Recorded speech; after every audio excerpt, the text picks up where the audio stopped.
Hello everybody, I am the Heavy Metal Chemist and I'm going to try and do another lecture for you guys today.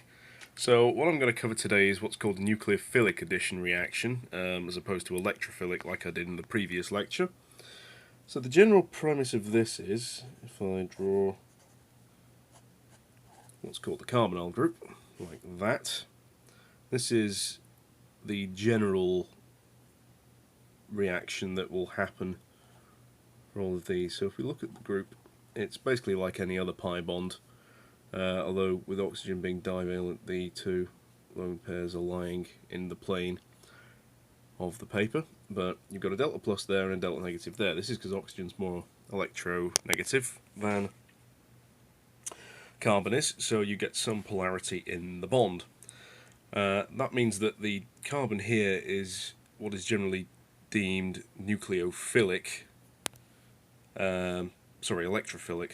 The anion that we'll be bringing in a moment is nucleophilic, because nucleo meaning positively charged and electro being electrons negatively charged. So if I just draw a generic nucleophile, which all nucleophiles generally have a lone pair, sometimes have a negative charge, which does make life a bit easier. The mechanism is really simple. We just attack this carbon here and push the lone pair onto the oxygen, which then gives us something that looks a bit like this. O minus Nu. So we've basically formed this bond here, and the double bond is broken into two single bonds. Well, we formed a single bond, and the double bond is now broken to form a single bond with the negative charge residing on the carbon. Then what we do is, if we bring in an electrophile, which we'll call E+, then we get that happening, which the ultimate result is O, E, and U, R. See, we've basically added nucleophile and electrophile across the carbon-oxygen double bond. Now, in many cases, the E+ here will just be a proton, so H+, in which case that will become an OH group, an alcohol. And there are numerous various different compounds which can add across this kind of double bond. So the most common example shown is the addition of cyanide, which is Cn minus. And if you're wondering what that looks like, it's with a lone pair on the nitrogen and a lone pair on the carbon and a negative charge. So basically what happens is that goes to there, that goes to there, and then we end up with O minus Cn. Then we quench that with H+, which gives us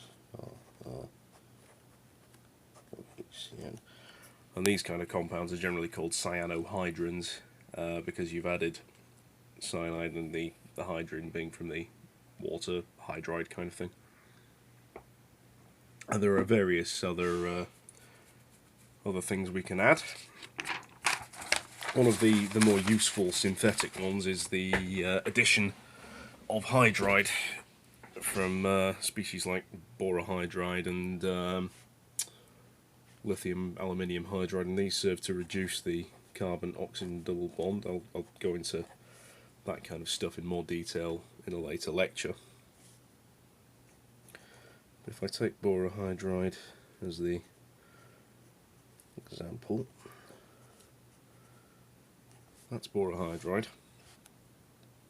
So basically what you'll get is that going on, like so. This bond here breaks and you attach a hydrogen to there, and then because boron has quite a high affinity for oxygen, what you'll end up with is BH3 like that, until you quench this with acid, at which point you'll get the alcohol, like so. And that's a fairly simple mechanism. Again, this is Borohydride. Commonly used reagent is NaBH4. If you're doing ale, it's sodium tetrahydridoborate. To everybody else, it's sodium borohydride. Because I pack like ridiculously long names for things.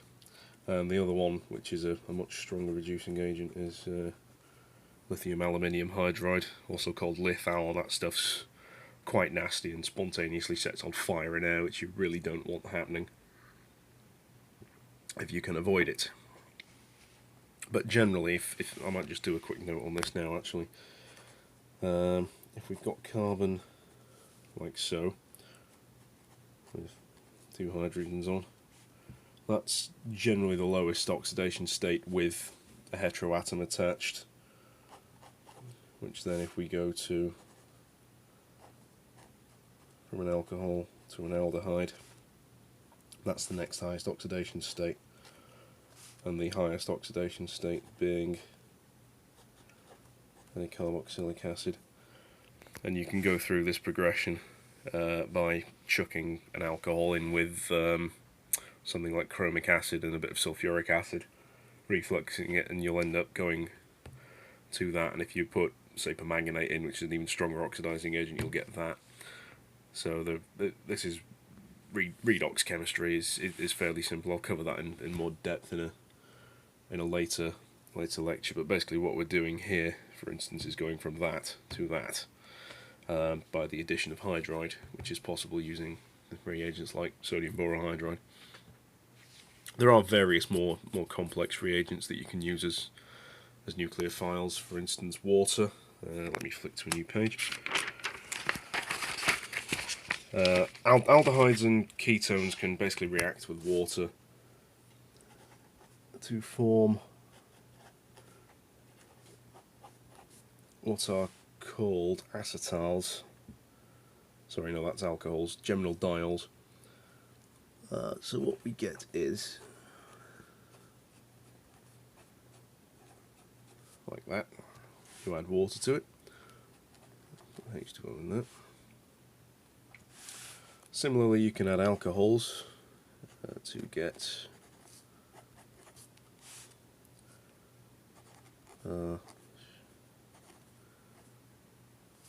so if we use ethanol, like so. This is also useful actually if you wish to protect this group from reacting with other things. What you can do is instead you react it with what's called ethylene glycol, like so. And what this does is it forms a 5-membered ring. Now this, you need some catalysis. I believe it's acid catalyzed, and these are stable to base, or it might be the other way around. I'll have to check that. But basically, this 5-membered ring is very stable, and you can use it to protect carbonyl groups while you're doing other reactions. For instance, other examples, you can use what are called organometallic reagents, so things like Grignard reagents, organolithiums, that kind of thing. These will serve to form new carbon-carbon bonds, which is similar to cyanide actually. Cyanide and this kind of reaction is very useful for forming new carbon-carbon bonds. And what we can do, for instance, if we've got R00, and say we've got, what would be a nice example, say we use ethyl magnesium bromide, which is a Grignard reagent. And to form this, you'd start with bromoethane, you react that with magnesium. Magnesium sticks itself in there, and you form the Grignard reagent. Basically what happens is that attacks that like so, and you end up with like so. Form your new carbon-carbon bond there. That coordinates to the magnesium. Then you do your acid quench.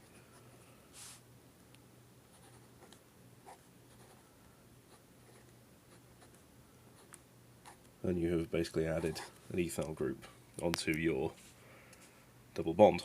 And again, this next step is actually quite important, so I'll cover this in a bit more detail. You're not limited just to carbon-oxygen bonds for doing this. You can also do this with carbon-nitrogen bonds. Put RR there. So we use NH as an example. This is what's called an amine.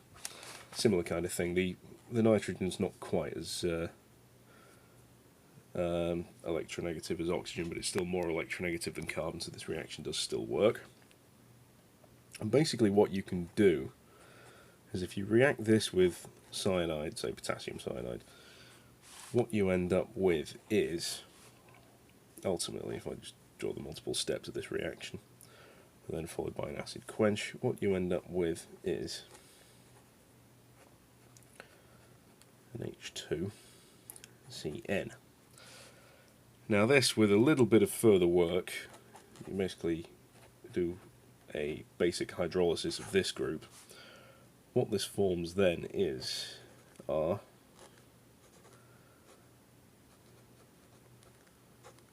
COO minus. That being a carboxyl group, but basically what you have there is the core of an amino acid. So you can basically use this kind of reaction to make all kinds of crazy amino acids for synthesis of weird and wonderful proteins and doing all kinds of biological research which I don't fully understand. And that's basically the essence of this. So your double bond is acting as the electrophile in this case, because the positive charge there, the nucleophile, is going, oh, here, have some electrons. That dumps it on there. You end up with the intermediate, and then you can do all kinds of things with it afterwards. And there is something I missed off my previous lecture which I wanted to add, which is just a bit of interesting general knowledge, I guess. If you've got a compound with a carbon-carbon double bond, and you add bromine, we know that we end up with a dibromide. And basically from this we can use this as a test for finding alkenes. So basically if you've got bromine water, which is just elemental bromine dissolved in water, which is brown in colour, you add an alkene to it, it goes clear. That's because you react the bromine, Br2, sorry, you react the bromine with the alkene, and then it causes the water to go clear.